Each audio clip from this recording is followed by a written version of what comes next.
Detour damage. Concerned homeowners and businesses say the North Split construction is taking its toll, damaging city streets, light poles, and crosswalks. And tonight, WRTV Investigates Kara Kenny is digging into who is paying for it all.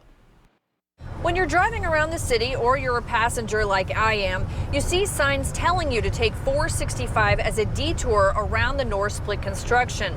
But some cars and trucks are opting to use city streets instead. Traffic's backed up this way, it's backed up this way. Dan Evans is the executive director of Good News Ministries, which has buildings on both sides of Washington and Rural, an intersection used by cars and trucks looking for a detour. How has the traffic changed since the Split construction? It's gotten immensely worse. Dan showed us just how much worse. This is the pole they're knocking over all the time. You can see it's been damaged. It's been hit again since the last time they knocked it over, which was about 2 weeks ago. Oh my gosh. Dan says semi-trucks have hit light poles at this intersection half a dozen times since North Split construction began last year. It's because the semis are trying to make these turns and they just can't make them. He's seen an increase in traffic backups and crashes as well, some that have damaged the ministry's property. That concrete work, that's us trying to stop these vehicles from entering our building, but they keep breaking the glass, so we've put a concrete bunker in there to stop it. If you had to put a price tag on the amount of damage that's been done to city streets, what would you say? Millions of dollars. David Price lives nearby. Watch as a truck tries to turn behind him.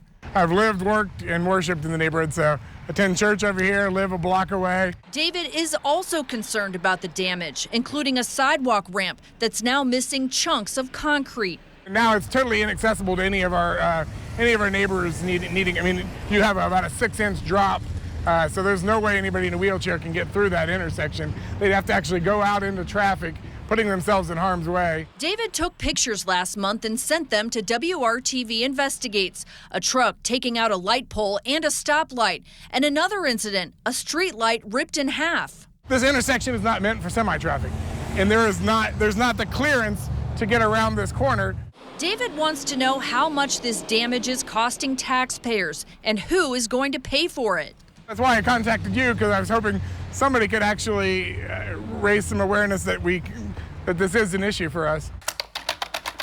WRTV filed records requests with INDOT and the Indianapolis Department of Public Works, asking for a list of damage to city streets and equipment caused by detours and the cost of those repairs. We have not received that information, but DPW agreed to speak with us. Is there a way to put a dollar figure on that? So not yet, but that's kind of what we're assessing. DPW spokesperson Ben Easley says they're doing an analysis to see what kind of damage has been done, especially to city pavement, and to get a dollar figure. The city says streets like College Avenue, New York Street, and Michigan Street have been impacted a lot by detour traffic. It's a little bit hard to decipher what damage or what wear and tear might have happened due to detouring interstate traffic versus just regular local traffic that also wears and tears on our streets. Are you going to be getting any money from the state to help cover the cost of these repairs? Yes, INDOT and DPW worked together before the beginning of the project, even with the understanding that there would be impacts to local roadways, and there was an expectation that they would put together funds for us to help repair some of those locations afterward.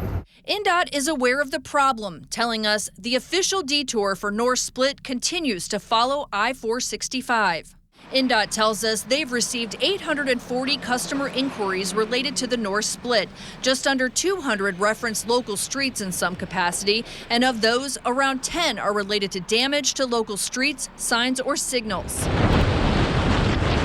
It's not illegal for cars and trucks to use city streets as a detour. We checked with IMPD and they told us, regarding semis downtown, as long as they are not carrying flammable or dangerous materials, there is nothing that prohibits them from driving downtown.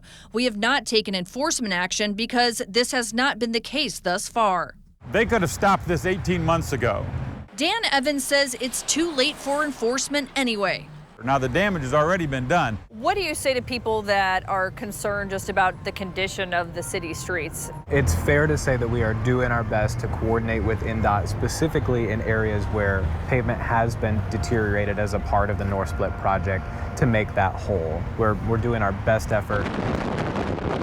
Repairs to city streets will not begin until construction is finished on the North Split, and that's not expected to happen until early 2023. We will definitely follow up to find out what the final price tag is on all these repairs and find out who's going to pay for it. Working for you, Kara Kenny, WRTV. Well, INDOT released the following statement saying it's, quote, working closely with Indy DPW to identify areas where repairs may be needed on local streets following North Split construction. The two agencies are coordinating efforts to finalize the scope, cost, and timeline for these activities, end quote.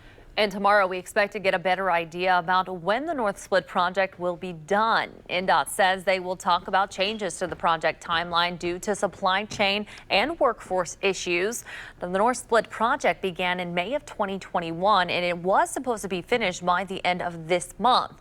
But INDOT has since told us some of the work could stretch into 2023. As soon as we get that updated North Split timeline tomorrow, we'll bring it to you on the WRTV app and at WRTV.com.